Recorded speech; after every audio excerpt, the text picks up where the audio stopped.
여러분 안녕하세요. 박쌤입니다. 이번 시간에는 제7과 첫 번째 시간인데요. 자, 시간이 벌써 빨리 흘러갔죠. 벌써 2학기 첫 번째 단원이 되겠습니다.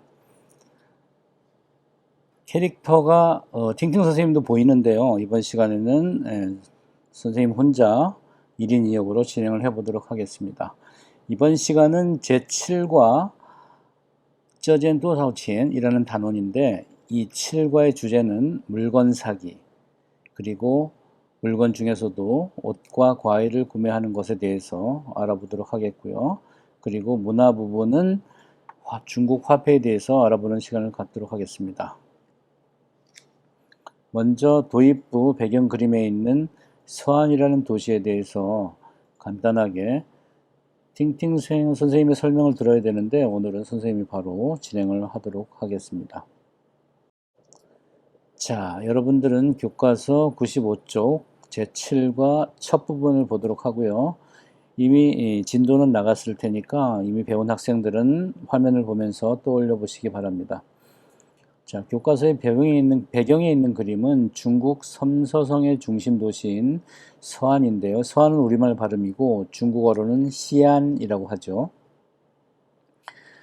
자, 지도의 빨간 부분이 바로 섬서성인데 중국의 중심부에 자리 잡고 있습니다. 그래서 옛날에 이곳 관중평원이라고 있는데요. 이곳을 차지하는 자가 천하를 얻는다라는 말이 있을 정도로 중국에서 중심지에 위치하면서도 가장 중요한 위치를 차지하고 있습니다. 중간에 둥근 점이 바로 서안의 위치를 표시하고 있는데요. 서안은 이 섬서성의 중심 도시입니다. 자, 서안은 세계 4대 고도의 하나로 1100년이 넘는 역사를 가지고 있는데요.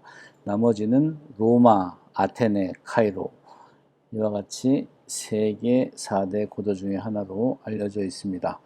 자, 서안하면 여러분들 진시황이 떠오를 텐데요. 진시황릉 또는 병마용갱, 그리고 당현종과 양귀비 이야기를 가지고 있는 화청지 등등 수많은 유적지가 있죠. 자, 제7과의 본문 중에서 물건 사기와 가격 흥정에 관련이 되어 있는 중요한 표현들, 그리고 핵심적인 중심 단어들에 대해서 간단하게 살펴보도록 하겠습니다. 자세한 내용들은 선생님이 수업 영상을 따로 올려 놓았으니까 참고를 하시면 되겠어요. 먼저 핵심 어휘 몇 가지를 살펴보겠습니다. 지엔. 자, 이 지엔은 옷을 세는 단위가 되는 어휘죠. 기억을 하셔야 됩니다. 여기서 여러분들이 기억을 해야 될 게 뭐냐면 중국어의 가장 큰 특징 중에 하나, 우리가 무엇을 셀 때 중국어는 반드시 단위를 사용을 해야 돼요. 그 세는 것에 대해 알맞는 단위를 써야 되는데 이 단위가 바로 양사라고 하는데 여기에 나오는 지에는 옷을 세는 단위로 쓰인 겁니다. 그래서 산젠이프 그러면 옷 세벌이 되겠죠. 산젠이프. 그 다음에 콰이, 이 콰이는 돈을 세는 단위죠. 자, 돈을 세는 단위, 구어적인 표현입니다. 보통 중국 화폐는 위안이라고 하는데 우리가 구어로는 콰이라는 단위를 써서 표시를 합니다. 그래서 10원 그러면 10콰이 이렇게 얘기를 하게 되죠. 그 다음은 진. 이 진은 우리 표현으로 무게를 나타내는 근이 되는데요. 근은 우리나라 같은 경우는 600g도 있고 400g도 있고 좀 다양한데 아마 요즘 학생들은 아마 잘 모를 거예요. 그죠? 근의 단위에 대해서. 자, 중국은 근은 무조건 500g입니다. 그래서 한 근은 500g. 근데 특이한 사실은 중국은 대부분의 것들을 거의 다 무게를 달아서 팔아요. 처음에 이제 문화적으로 상당히 이해가 안 갔고 의아했던 부분 중에 하나가 사과, 배 이런 과일들도 개수가 아니고 무게를 달아서 판다는 거. 그래서 당연히 가격표에도 개수가 아니라 한 근에 얼마 이런 기본적인 가격이 붙어 있죠. 핵심 어휘의 마지막 부분인 것 같은데요. 게이죠. 게이. 이것을 영어적으로 표현을 하면 수요동사라고 하는데 여러분들 수요동사가 뭐죠? 준다라는 의미를 가지는 동사죠. 특징은 뭐예요? 그렇죠? 목적어를 두 개 가져요. 마찬가지예요. 그래서 给我28块吧 그러면 给我28块吧 나에게 28위안을 주세요 라는 뜻이죠. 그래서 마치 영어의 사형식 문장과도 같이 이 게이라는 동사는 뒤에 목적어를 두 개를 가질 수 있죠. 어수는 게이 다음에 사람 목적, 그 다음에 사물 목적. 그래서 그 사람에게 사물을 주다. 이렇게 해석을 하면 되겠습니다. 누구누구에게 뭐뭇을 주다. 이 게이 동사가 그렇게 해석이 됩니다. 그 다음에 그 다음에 칭원 이라는 어휘를 실었는데요. 이 칭은 중국어에는 특별한 존칭이 없잖아요. 그죠? 그래서 일반적인 문장 앞쪽에 이 칭이라는 글자를 붙이면 공손한 표현이 돼요. 영어적으로 얘기를 하면 please에 해당하는 어휘가 되겠고요.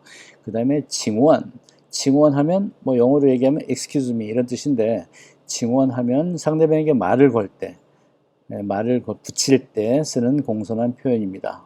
예를 들면 칭하면 칭사오등 교과서에 나와 있죠. 칭사오등 조금만 기다려 주세요. 이런 의미가 되겠죠. 물론 사오등 이렇게 표현을 해도 되겠지만 칭을 붙이면 좀 더 공손한 표현이 됩니다. 그래서 좀 기다려 주세요. 칭사오등.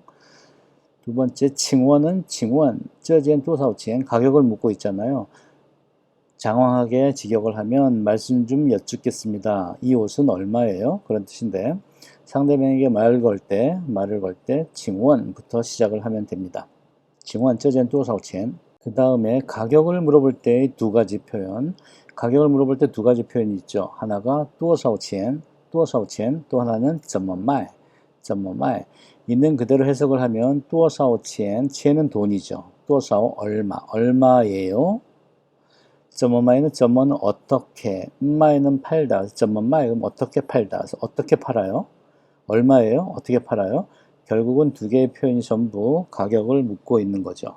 자, 가격을 물어보는 표현은 이 두 가지밖에 없으니까 기억을 해두면 유용하게 사용할 수 있겠죠. 자, 그 다음은 중국의 화폐에 대해서 중국의 화폐에 대한 설명인데요. 사실은 이미 3년 전, 한 4년 전부터 중국은 이미 화폐를 사용을 하지 않고 있어요. 거의 95% 이상, 거의 100% 가까이라고 해도 과언이 아닌데 휴대폰을 사용한 QR코드를 사용하고 있어요. 그래서 일반적으로 중국에서 현금을 사용하는 사람들은 대부분 외국인이라고 봐도 됩니다. 자, 고액권은 100위안짜리죠. 현재 환율로 약 2만 원에 해당을 하는 중국에서 가장 큰 고액권. 전면에는 마오쩌둥 사진과 그 다음에 후면에는 베이징 천안문 광장 오른쪽에 있는 인민대회당, 우리나라의 국회에 해당하는 건물이 되겠습니다. 그 다음에 50위안짜리인데요. 50위안짜리는 역시 전면에 마오쩌둥. 자, 이후에 다시 거론을 안 할게요. 중국의 지폐의 앞면에는 모두 마오쩌둥 초상화가 그려져 있습니다. 자, 뒷면에는 중국의 맨 서쪽 아래 서장자치구, 티베트 지역이죠. 서장자치구의 중심 도시 라싸가 있는데 그 라싸에 있는 우리말로 얘기하면 포달락궁이라고 하는데 그 라마교의 사원이 되겠습니다. 그 다음에 20위안짜리 지폐인데 역시 뒷면에는 계림이라고 부르는 꾀린산수이자 텐시아라는 말이 있죠. 계림산수는 갑천하다. 그러니까 계림의 산과 물, 자연환경은 천하제일이다라는 표현이 있는 바로 그 지역입니다. 중국의 하남 제일 남쪽 광서장족 자치구에 있습니다. 10위안짜리는 뒷면이 산샤, 장강3협인데요. 장강3협은 산샤, 삼협댐이라고 하는 세계 최대의 수력발전소가 있죠. 참고로 이 장강3협은 이 댐은 사천성의 중경부터 그 다음에 중국 호북성의 이창까지 연결되어 있고요. 댐은 이창시에 있습니다. 자, 5원짜리인데 5원짜리는 뒷면에 태산이 있어요. 바로 태산이 높다 대 하늘 아래 메이로다. 오르고 또 오르면 못 오를 리 없건만은 사람이 제 안이 오르고 매만 높다 하더라 하는 바로 그 태산. 산동성 곡부 하면 또 공자의 고향이죠. 바로 그 태산. 중국의 5악 중에 으뜸으로 치고 있는 태산의 그림이 바로 이 5원짜리 옥화의 뒷면에 그려져 있고요. 그 다음에 마지막으로 1원짜리 1위안짜리 뒷면에는 절강성 항주에 있는 서호, 중국의 대표적인 호수 중에 하나인데요. 중국 발음으로는 시후, 우리 발음으로는 서호, 서호라는 아름다운 호수입니다. 뭐 이쪽 항주 지역에 가면 빼놓을 수 없는 관광지이기도 하죠. 자, 간단하게 제7과를 간단하게 요약을 해보았는데요. 자, 여러분들 공부한 친구들은 한번 쭉 전체 단원 내용을 한번 체크해보는 겸 해서 한번 살펴보시고요. 세부적인 것이 다시 한번 뭐 기억이 안 난다든지 한 번 더 공부를 할 친구들은 선생님이 먼저 올려놓은 수업 영상을 참고하시면 되겠습니다. 안녕.